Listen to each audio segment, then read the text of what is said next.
So welcome everybody to this regional session around the importance of being curious in your work as a safeguarding professional. As I said, we are recording this session and the link will be on YouTube for everybody to access. If you could keep your microphones off, that would be much appreciated.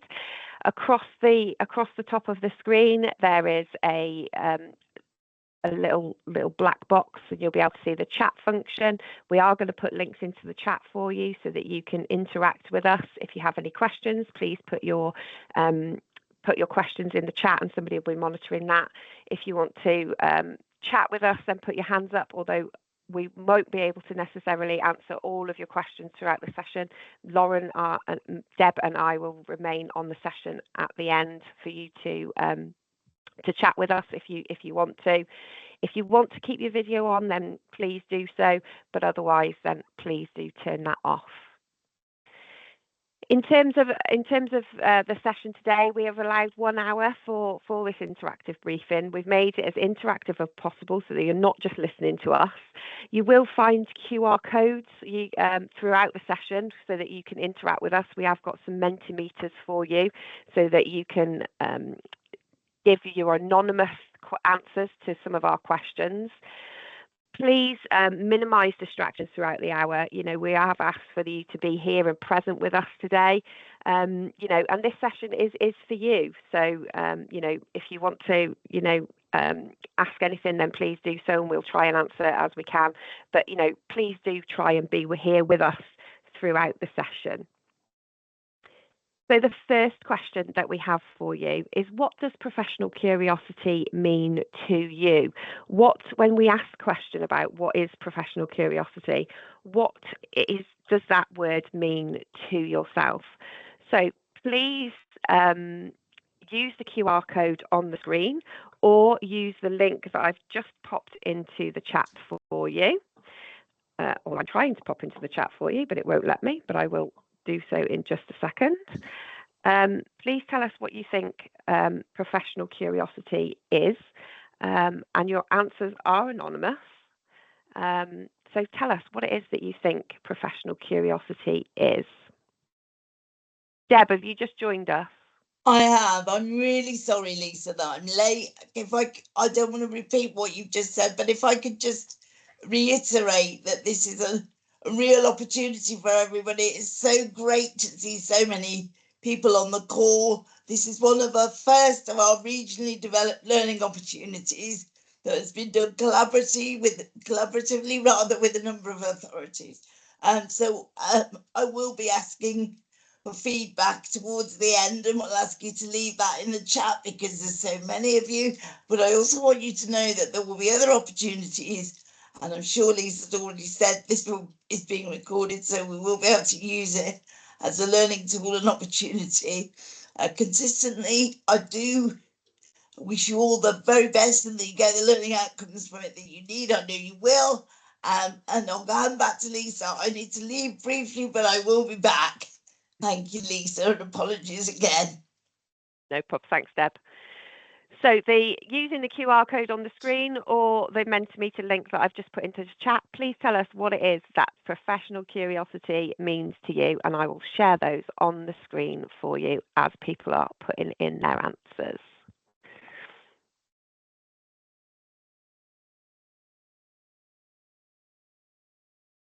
So we are getting lots of answers in. That's brilliant.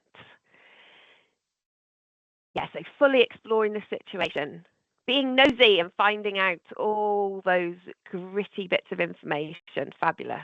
What else? Digging deeper. Checking people are safe. Asking questions while respecting boundaries.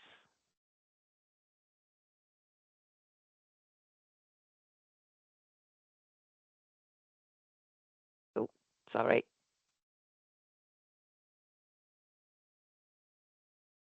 I have to go back a minute.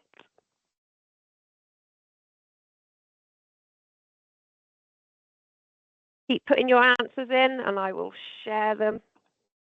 Somebody's also added into the meeting chat Lisa. It's exploring and understanding a situation by actively asking professional questions whilst maintaining an open mind. We've got digging a little deeper, looking for a deeper understanding, challenging what you may have previously thought. Yeah. Not taking anything at face value or making assumptions. If it doesn't feel right, then quiz them. Brilliant. Yeah, we've got some really good ones in there, haven't we? That's fab. Yeah, being bold enough to ask those right questions as well. Absolutely. Using your initiative to encourage further information. Being respectfully nosy. That's one of my favourites. Yeah, absolutely. Finding out information that will support us. Yeah. Asking questions to get a better understanding of the individual.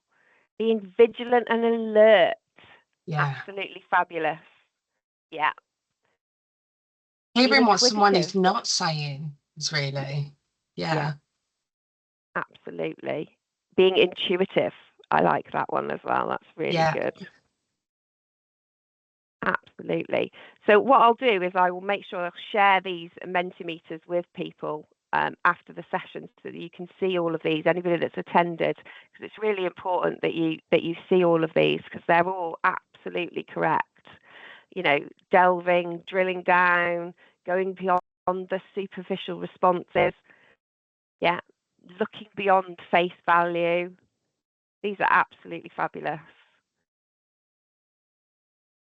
You can see all of these that your colleagues have written. And there's more popping into the chat as well. We can't see anything on the screen, Lisa. Bear with me.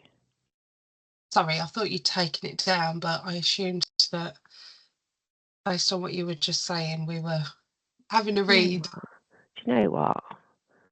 Just having a mare of a day, really.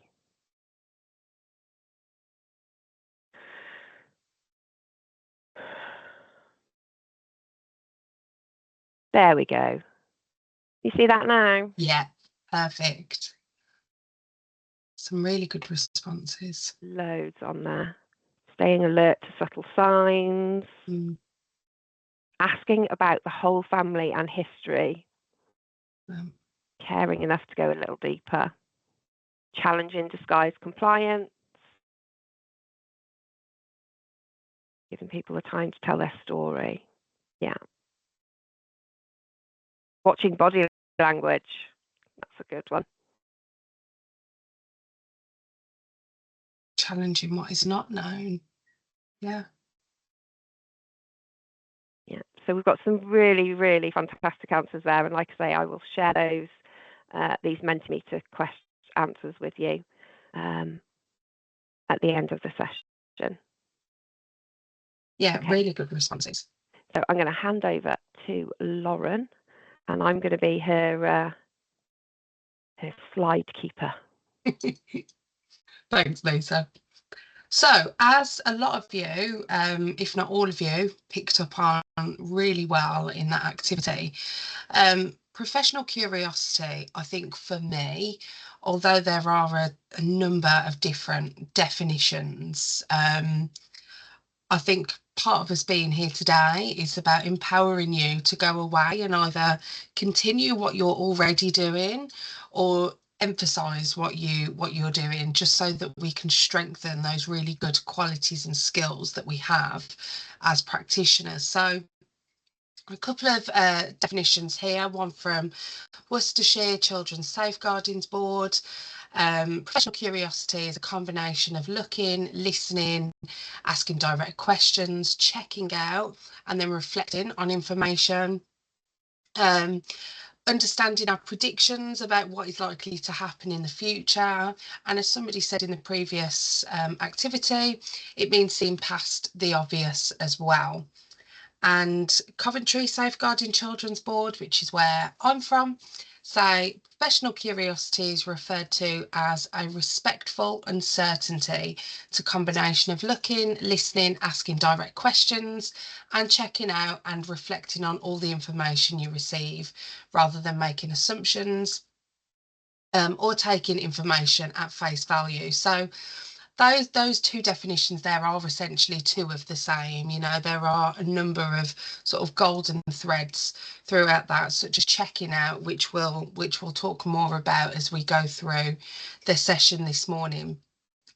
But actually, what we are trying to do as practitioners is use all of our senses and skills to get the best outcome for us when working with families, when working with adults, and also the best outcomes for them as well. Thanks, Lisa. So professional curiosity involves a number of things, again, some of which a few of you picked up on. I saw somebody had put in the Mentimeter about triangulation of the information that you received. This is really, really key. And actually a number of reports, national reports, and probably local reports from wherever you are, actually pick up on the fact that there is a huge percentage of reviews that have professional curiosity as needing to be strengthened when working with families, adults, and also other professionals. Okay, it's good to be professionally curious with our colleagues. So being open-minded and not making assumptions, using all your senses, sight, hearing, smell, touch. Somebody else picked up on that, which I thought was really useful because it goes beyond just having a conversation. Actually, what are we seeing? Is what we're seeing aligning with what we're being told or what other professionals are being told? Using more than one source of information, clarifying, fact-checking and confirming, thinking the unthinkable as well. You know, there's a lot of stuff that's been done over the years around you know, our biases and judgments, and I think a big part of that is still checking in with ourselves and understanding, okay, well, what is my assumption here and why do I feel and why am I assuming this of this family or this person? Sorry, Yeah, can with somebody taking put themselves on photos, mute? I mean, even if we booked Louis for like the meal, we could Can go you put and plan yourself it on mute, for a drink please? before. Excuse me. Because you know it is your big 30, we're gonna want lots of pics. Can you put yourself on mute, please? Thanks, Lisa. Yeah, if everyone can just be mindful of that. Leaving no stone unturned, having difficult conversations. And I get asked a lot about this in my post as the training officer around what that can look like and how to overcome that. And actually having a difficult conversation doesn't always mean it has to be a negative conversation. There can be a huge part of it that is around being honest with whoever it is that you're having that conversation with, understanding, okay, what is the information that I would like to receive right now? And how is the best way to do this? Is it by having a cup of tea? Is it by nipping round or going for a walk? Or are they somebody that actually prefers, you know, a black and white question being presented to them? Use appropriate language tools, triangulation. Seek to find out seek to find out and identify gaps in information. So a big part of that will also be going back to your colleagues, reflecting on the notes, understanding what other professionals have been told or what you've been told previously. Does that align with the current picture? And understanding the bigger picture. Thanks, Lisa. So two of the really key ones here: clarifying, fact checking and confirming, and leaving no stone unturned. Again, a number of reviews will pick up on actually being thorough when working with people, families, children, whoever it is that we're working with. Will always be a benefit, okay? And actually by leaving no stone unturned, having that conversation with a family member or a friend or a colleague can only help us in our practice as well.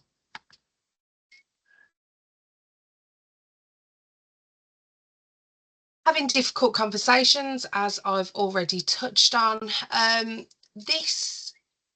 So somebody asked me once, how do we go about approaching that conversation if we're unsure of the response that we're going to get? You know, people, often practitioners, tend not to want to put any barriers in place when they're working with somebody.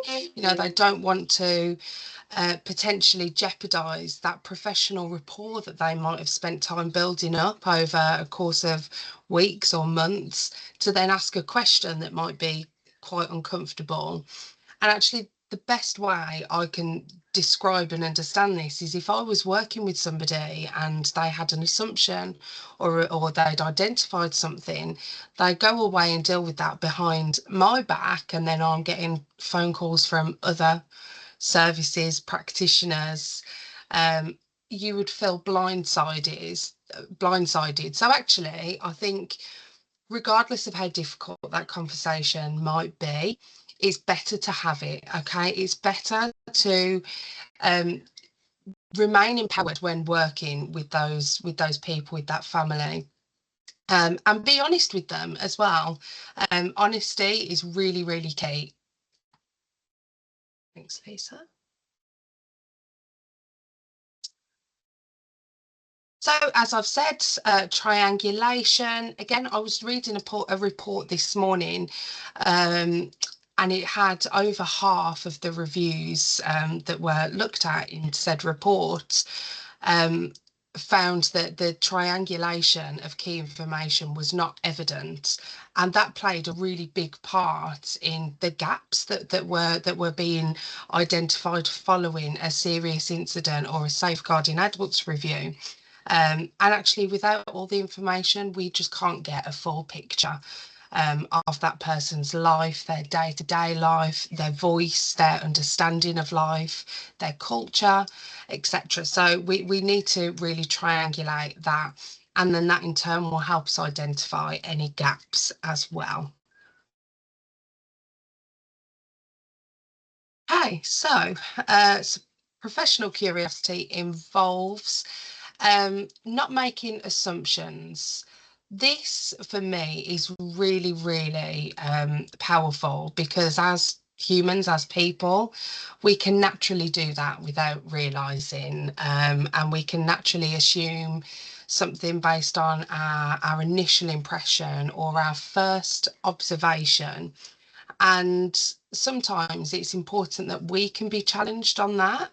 And equally, that's why I'm also saying being professionally curious with your colleagues is also really key. Being able to sit and have that conversation and have that time for reflection is really key, because that also gives us an environment to have our assumptions challenged if they're there without us even realising. And using all of your senses, sight, hearing, smell, touch. A practitioner spoke to me a few weeks ago and told me that it was only by doing a home visit with a family that she was able to identify and pick up on some key information, which was essentially seeing a male's clothing in the house, which meant, you know, the mother was in a new relationship, which is really vital information that hadn't actually been conversed. But that information is really key, and that was only from asking, you know, should we have a little walk around, or show me, you know, how you've decorated your bedroom, etc. And seeing those new bits of clothing and items around the house can really help, again, to gain that picture of understanding.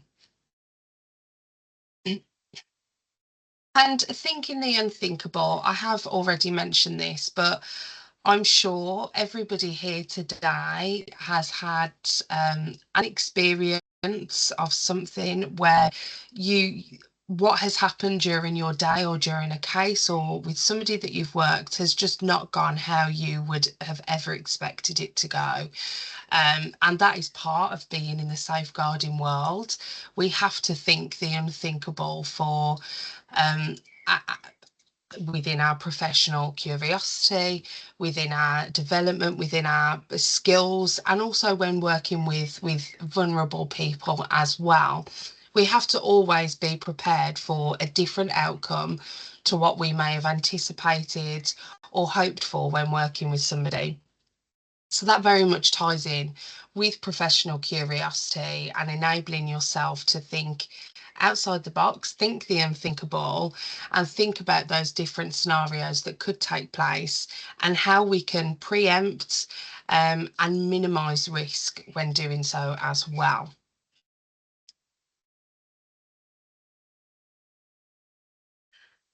Okay, and using appropriate language tools and settings, there are a ton of resources online, and I'm sure Lisa and I can attach, send links, etc. Around language and tools and top tips, etc., different guides that can really help you. So if there are colleagues of yours today that were perhaps unable to attend that would really benefit from something like this, then they can go ahead and use the recording and also utilise the tools. They are there to be used, so please do use them. They can just help put some of those really key questions back in the forefront of your mind. If you're feeling a little bit out of your depth with a particular situation or case, then sometimes having those just basic foundational questions can really make a difference to opening up that conversation. And as I've said, using more than one source of information, this is so key. And part of my role involves sitting across children's and adults, and I see this on both sides. Listening to what other people are telling you is vital, and using that to triangulate that other information will take you much further than I think you could anticipate. Often too much information can feel overwhelming, which is why it's really, really vital that you have that opportunity to reflect and have that time for supervision with your manager or your team leader, so that you can unpick that and have the brain space to do that as well. Thanks, Lisa. I think Thanks, that's me, Lauren. isn't it? It is, yes. So we're moving back on to now we're going to look at potential barriers to professional curiosity. And we know that there are a number of barriers, and we're going to look at these in a little bit more detail. So first off, we're going to look at these two things, taking people at face value and the rule of optimism. People are convincing, and it's really easy to take them at face value. And this ties nicely, really, into the rule of optimism. Of course, we want to be optimistic that people will do what they say they're going to do, or what we can see in the front room is what the rest of the house looks like. But that isn't always the case, and it's necessary for us to look that little bit deeper. But those are two potential barriers to professional curiosity. So that taking people at face value and us being that little bit too over optimistic. Another barrier to being professionally curious is confirmation bias. Another way of describing bias is perhaps prejudice or unfair treatment. And it happens when we look for evidence that supports or confirms our pre-held views, and information is ignored that doesn't necessarily support that view. Examples are where we filter out potentially useful facts and opinions that don't match our preconceived ideas, and we fall into sort of that fake news trap. And the problem is when this happens, it prevents us from digging that little bit deeper that Lauren was talking about before, and what all of you mentioned on the Mentimeter earlier too. There is absolutely no denying that without doubt public services are stretched to their absolute limits, and this leaves practitioners with a lack of time to reflect on their practice. And that little bit of time to process what it is that they've seen, what they've heard, and how they felt about a visit that they went on that morning. And you know, we can't deny that. But actually, that key bit of time could be really important. So perhaps on the journey back, you know, just pulling into a lay-by for 5 minutes, 10 minutes, and having that little bit of time to reflect could make all the difference. Information sharing comes up as an issue in 98% of statutory case reviews. Things haven't progressed from the days when pigeons were required to pass information between people, and now actually we only need a touch of the button, and yet it doesn't happen effectively. It's absolutely key, and it's even easier now than it was, 10, 15 years ago. And linked to this is people not working in partnership, often because of lack of resources, which we understand. However, a problem shared is a problem halved, and true partnership working would improve information sharing and arguably share a workload. So, it's something that needs to be done much more effectively. There is a difficulty when there is different agendas at play. Health perspectives, housing perspectives, social care perspective, police perspective, the list goes on. But at the centre of this is a person that needs help and support, and ultimately that should be the agenda.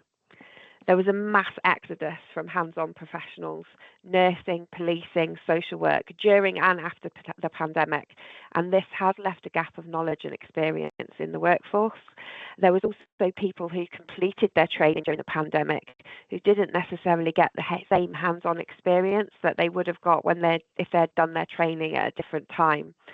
They didn't necessarily learn to go into people's houses and have the confidence to say, I'll make that cup of tea, and therefore give them the opportunity to go into the kitchen and open the fridge to see what food was in there.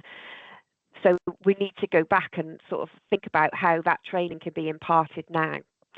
Practitioners are very concerned about sharing something that they shouldn't share in case they're breaching confidentiality.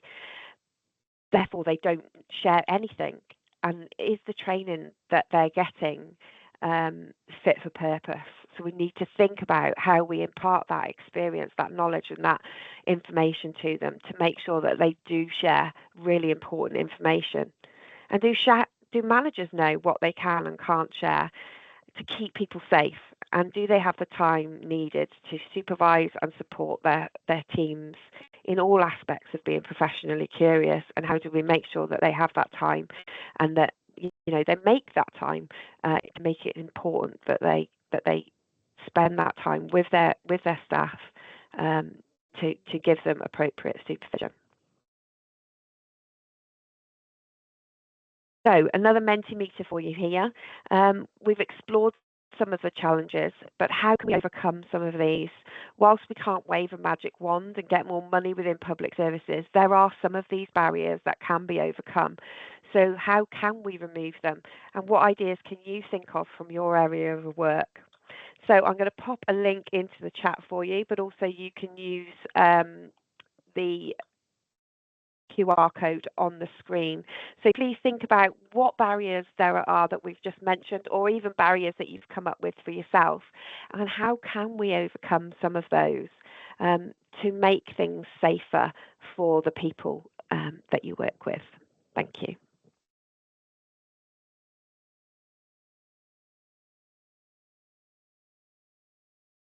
And again, I will share this on the screen for you.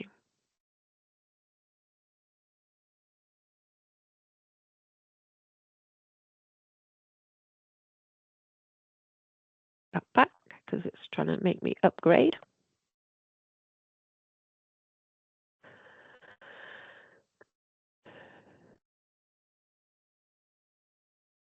I did just see sneakily somebody had put confidence, which I think is me personally at the heart of professional curiosity, is having the confidence and feeling empowered to have those conversations, ask those questions, work with your colleagues. And a lot of feedback I've had is that sometimes people don't feel confident or they feel out of their depth. Absolutely. So we're having a little issue with Mentimeter because it says I've reached my limit for this month. But yeah, we've got some of the ones on the screen here. If people want to pop some answers in the chat, that'd be fab as well.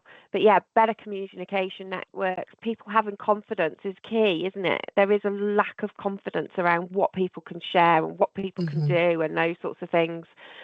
More focused use of resources, yeah, absolutely. Robust training, trust. People using the trust that they build with people is really, really important. Picking up the phone and sharing a niggle, I really like that. Really like that one. Yeah. In including all departments in MDT. Absolutely love that. Yeah, absolutely. Including people in those MDTs is really important. Build some admin time into a day. Yeah, gives you a little bit of time for reflection, those sorts of things. Yeah, MDTs, absolutely key there as well. Brilliant. Yeah, fantastic. So there are lots of ways that we can overcome barriers. Self-reflection on your own practice. Where can you improve? Yeah, environment, developing a culture of no silly questions. I love that. Yeah, that's brilliant. Because that's so true, isn't it? You feel sometimes like you ask something and people are going to think that you're being silly or ridiculous by asking that question. But actually, if you're asking it, then other people might be thinking it as well. Absolutely. No red tape and uncertainty. A buddy system for new colleagues, yeah.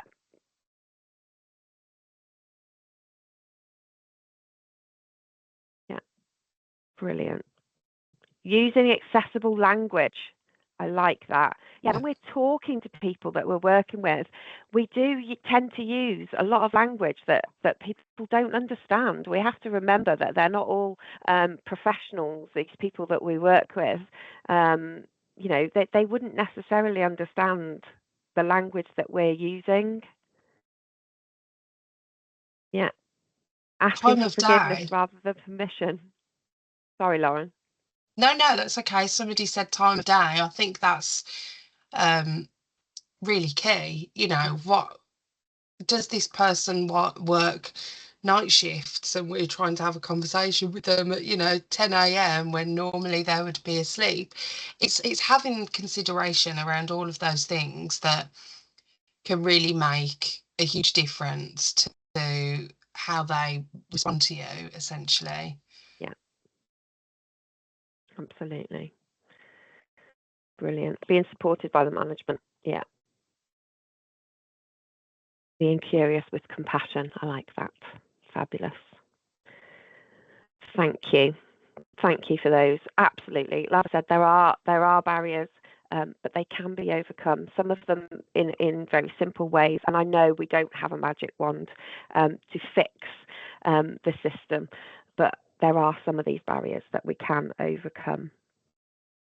So thank you for those. Okay. So we will move on. Looking at why professional curiosity is so important is because it is a recurring theme in safeguarding adult reviews. It comes up time and time again that practitioners do not exercise enough professional curiosity and explore what was happening for the individual at that time. But also what it does is enable practitioners to have a holistic view and understanding of what life was like for the individual. And by having a complete understanding of a person's life, that practitioner can then undertake a full assessment of risk, which enables them to support that individual in the right way. The individual may not be able to disclose abuse or neglect, so practitioners need to be able to be alert to the signs and symptoms of what might be happening. And if we just think about our brains for a moment, they are pre-programmed to make best guesses about what is happening in any given situation and what might happen next. And this is especially true when our emotions are high. So, for example, during a home visit. But if we're able to just calm ourselves, our brains, our nervous system, it will help us to not make assumptions, but allow us to question what is happening and use our senses effectively to see, hear, feel, and understand the situation in a more logical and rational way, and therefore assess risk much more effectively. So we wanted to share a case example with you. This is a real life case example, and I will share the link with you for the full Safeguarding Adult review after the session. So Mary was a young woman in her early 20s. She lived at home with her mum and her mum's partner. Mary had support of a personal assistant and attended day services. She did receive a personal health budget that was managed by her mum. Mary had had a coil fitted at the request of her mother. And Mary became pregnant, and it was discovered that the mum's partner was the father of Mary's baby, and a safeguarding adult review was undertaken. It was felt by those professionals who knew Mary well that she would not have had the capacity to consent to a sexual relationship. And therefore, when Mary's mum had requested that she have a coil fitted, if there had been a triangulation of information and collaboration, then this may have prompted a different response to the request. Mary's personal assistant was employed directly by the family, and therefore their employment rights were not protected in the same way as those of other professionals working with Mary. And arguably there was a power imbalance, and therefore any concerns that may have been noted by the personal advisor might not have been reported openly. When an individual does have a personal assistant, that PA works very closely with them and gets to know them and their family well, and they hold a wealth of information.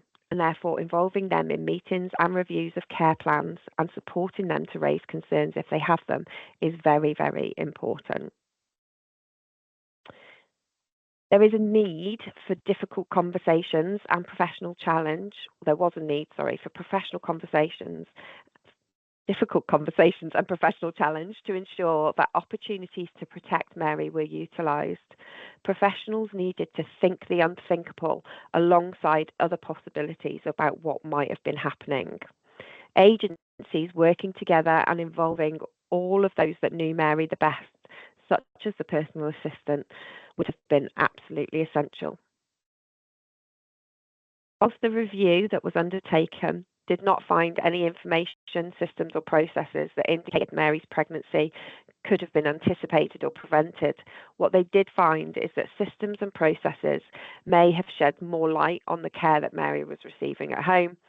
And there was also learning regarding identifying Mary's pregnancy at an earlier stage and wider safeguarding system.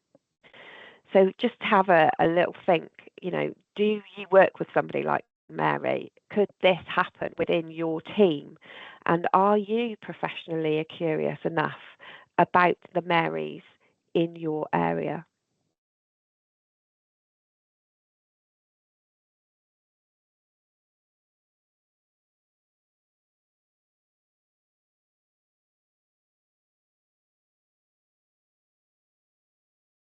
So I would just like you to take a little bit of time to have a think about, have you ever had to think the unthinkable? So I want you to take just a couple of minutes to think about that question. We've just told you that you don't get the opportunity to reflect and have a couple of minutes to yourself. So I want you to take 2 minutes, have that time to think, and then if anybody wants to open their mic and share, please bear in mind that you are on a recorded session. So if you don't wish to, that's absolutely fine. Please do not share any names or confidential information, obviously, but also please do use the chat to have a think about, have you ever had to think of the unthinkable? And how did that feel?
Deb, you've rejoined us.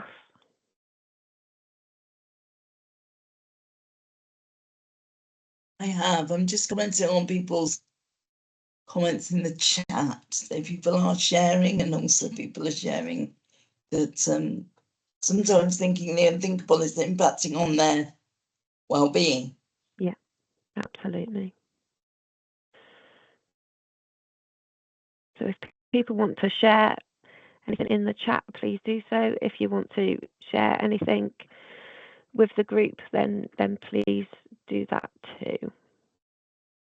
We'll give people a couple more minutes because I think it's really important that they have this time just to share. Julie. Do you want me on or off camera? Because I don't mind. Whatever you feel. I do think the unthinkable quite a lot with the work that I'm in, but how can I put it? I don't allow it to affect my own well-being because of the way that I work at work. I deal with facts and what I can do and how I can move on from that and learn from the mistakes that have been made. But I think one of the biggest cases I've worked on was doing a timeline for an individual that took their own life, and the learning that you could take away from that about what could have been done differently. I don't think the unthinkable, like if we had done this, they might not have, because I can't change what's happened. So I'm very, very mindful of the work that I'm involved in, because it is around vulnerable customers day in and day out. So I have to be very mindful of my own well-being, and I'm well developed in doing that. But there are just sometimes those cases, those customers, those individuals that you think, what the hell have you been through and why? And, you know, what could have been prevented and what could we have been done differently, but what learning can we take forward? And that's how I suppose I manage. Thank you. Thank you for sharing that.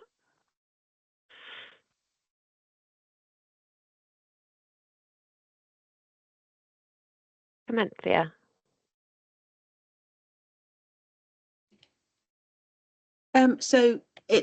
Sorry, I'm standing because I've got a back issue, so apologies for leaning forward like that. I'm a commissioner for adult social care, so I work with a private, voluntary, independent sector. So they are taking people from hospital discharge.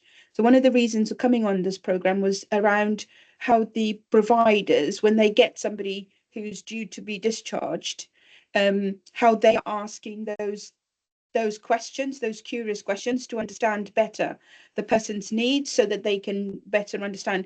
Because what we're seeing is sometimes people are being declined, so the provider's declining them because of just what they've seen there. So it's understanding that. And I think the most sort of, for me, it's the unthinkable is that they're not asking necessarily the questions that would give that information. So have you ever had, they are asking questions about obviously the person and the person's health, but there are other questions that they are thinking, but they're not asking it, and they don't feel that they could challenge that necessarily. So they are then declining rather than asking that, because they feel that their professional status is being questioned. So if they asked a nurse or they asked somebody on the ward, then they wouldn't, they have been spoken to in a different way. So, you know, why are you questioning me? This is what we're saying. So that they almost stopping there. So what I'm trying to do is to try and work that relationship to get them to ask those questions, so that they feel that I can ask those questions, because I need to know that for when that person comes into our service. So it's not necessarily asking that unthinkable, but I think I just wanted to share that example, really. Is that okay? Sorry. Yeah, no, of course. So it's about asking those questions of other professionals as well as asking them of people that you're working with. Yeah, so it's the providers, the managers that are taking people from hospital discharge. So I pick up all the declines, and I'm looking at why the care home or nursing home have declined this person, and I think there is not enough dialogue between the provider and the ward to get more clarifying questions in, which will then help to make a better decision. So I'm then going in, because I'm a nurse by background, so I'm going in asking those questions, and then I have to uphold the decline. So I'm then saying, well, actually, yes, I'm upholding the decline, because actually, if the manager had taken this person, this is what the potential could have been. So it's just being, I think, one of your barrier questions was around how do we facilitate that conversation so that those managers in social care can ask those questions and get the information that they need in order to make the decision, in order to support the person. Sorry. No, that's lovely. Thank you. That's important. It's important thing to raise. Thank you, Deb. Thanks. I just wanted to pick up on that, because I think we talked earlier about building trusting relationships and feeling confident, and I think there's something of that, isn't there? That actually, as professionals, whatever our professional role is, and working with others, we need to build the relationships that enable us to feel we are working together, so that we're not working in silos, we're working together to get the best outcomes for individuals. Whether that's, single people, as it were, as in one person, or as family groups, or whatever it is, our purpose is about getting those better outcomes for individual. And we can't do any of that on our own as single agencies. We need to do that effectively in partnership, and that includes the people that we are representing or trying to support. Sorry, everybody, I've got a cough which I've had for what feels like a lifetime. Also picking up on a number of things in the chat, and I just wanted to reflect on, as someone who constantly thinks the unthinkable. That's changed a little bit as my roles have changed, but I do, and I also try and support people to do that. The importance of our own well-being when we're having to think really difficult and challenging things, ensuring that we get support around a good well-being offer, and we feel able again to say that things are difficult and we need that support. Again, that links into the culture within which we work, knowing that it's okay, knowing that we can get support. And the bottom line is, if we don't feel able to look after ourselves with support, then in my view, we can't do that in terms of the people we are trying to support. And everyone, in my view, comes to work to do a good job. But in order to do that, we need to also value ourselves and understand how our organisation values us. I don't know if that was helpful, but that's a bit of a dialogue from me there. That's lovely. Thanks, Deb. Shall we move on? So there we go. So this is the SAB Managers Network piece of guidance that they have developed around professional curiosity, and this will be hosted on the Safeguarding Board website of each of your local areas, and you'll be able to download it and share widely amongst your colleagues. If you're watching this video briefing that's hosted on the YouTube channel, then the link will be shared underneath that for you, and it will also be sent out to anybody that has attended today as a separate link as well. Has anybody got any questions or comments before we move on to the final part of the session? And somebody's asked in the chat what? Sorry, Safeguarding Adult Board. Sorry, many apologies. Okay, so we love an acronym, don't we? Yeah, Safeguarding. I really shouldn't have done that. Many apologies. Yeah, Safeguarding is full of acronyms. It is. So really, we just want to ask you what your takeaway messages are from today. If you could ignore the QR code, because my Mentimeter has decided that I've reached my limit for responses today. So if I could ask you to pop your comments into the chat for us, it's basically just an evaluation to tell us how you, what you feel about the day or the session this morning. Just let us know if you've got any comments, what your takeaway, moments are from today. And if you've got any feedback for us, that would be absolutely fantastic as well. And tell us if there's anything we can do to improve any regional sessions that we put on in the future. Deb, Lauren and I are going to stay on for a couple of minutes at the end. So if anybody wants to stay on and have a little chat with us, then please do so. But other than Fabulous, and I'm happy to do that too. Yeah, other than that, everybody is free to go. But like I say, please do give us some feedback about how the session was, and if there's anything we can do to improve for the future. Thank you, everyone, for Thank engaging you. with us. Yeah, Makes a absolutely. difference, doesn't it? It does. Megan, you had your hand up. Oh, you've put it down. Lots of comments in the chat. It's going so fast I can't answer any of them. Fab. Lucy.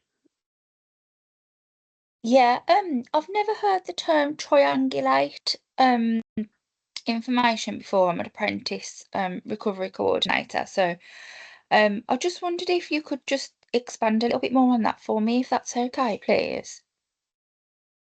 Yeah, of course. So it's about getting information from all different sources and pulling them all together. So triangulating the information from all the different sources and pulling them together. I can send you some information about that if you want to put your email in the chat. I can pop you Yeah, some that'd be things wonderful. over. Thank you. Yeah, no Thanks. problem.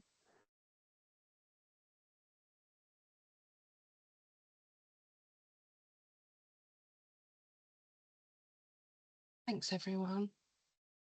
Thank you. Thank you all. Thank you. Thank you. Okay, anybody that wants that information, if you want to put your email in the chat, I can send you over that.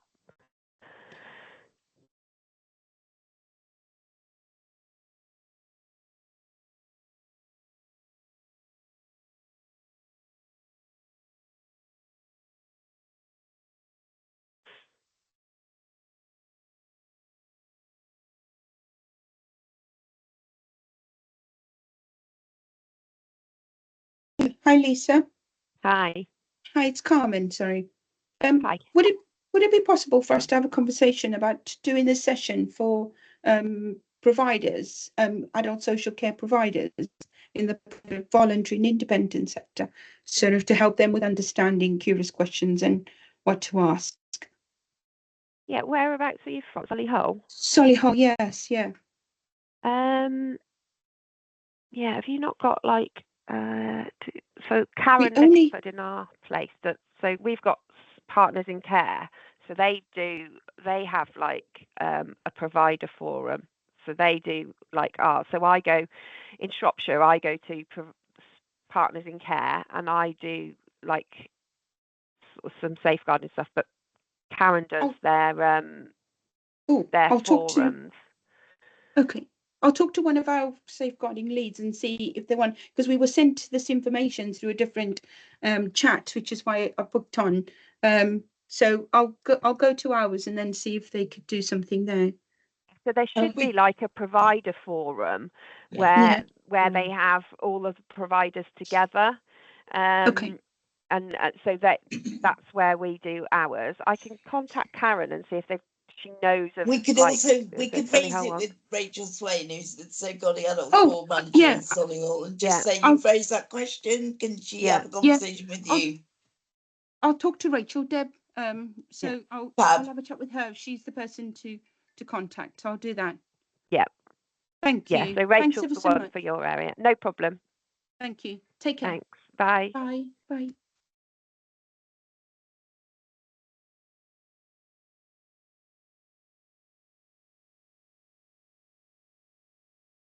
Okay, we've still got a few people on. People that are on the call still, are there questions you want to ask, or are you just processing what you've just heard?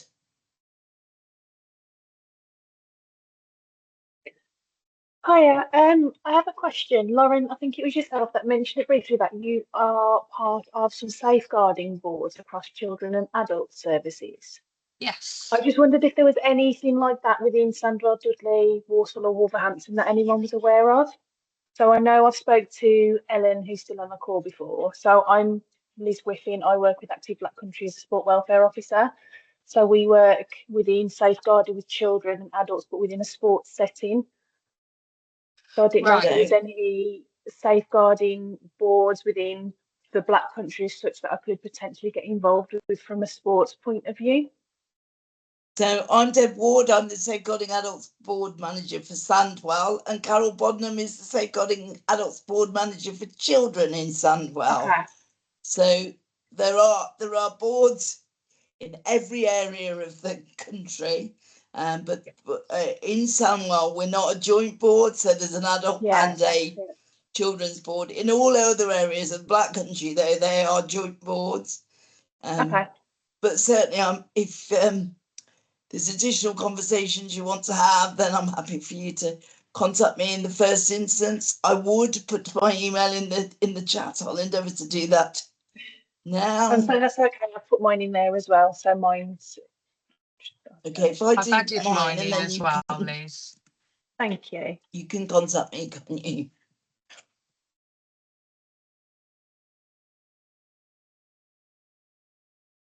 Just copy that. No, that's great. If you don't mind having kind of a conversation outside of this call, then that'd be fantastic. Thank you. Fabulous. No worries at all. Thanks, Liz.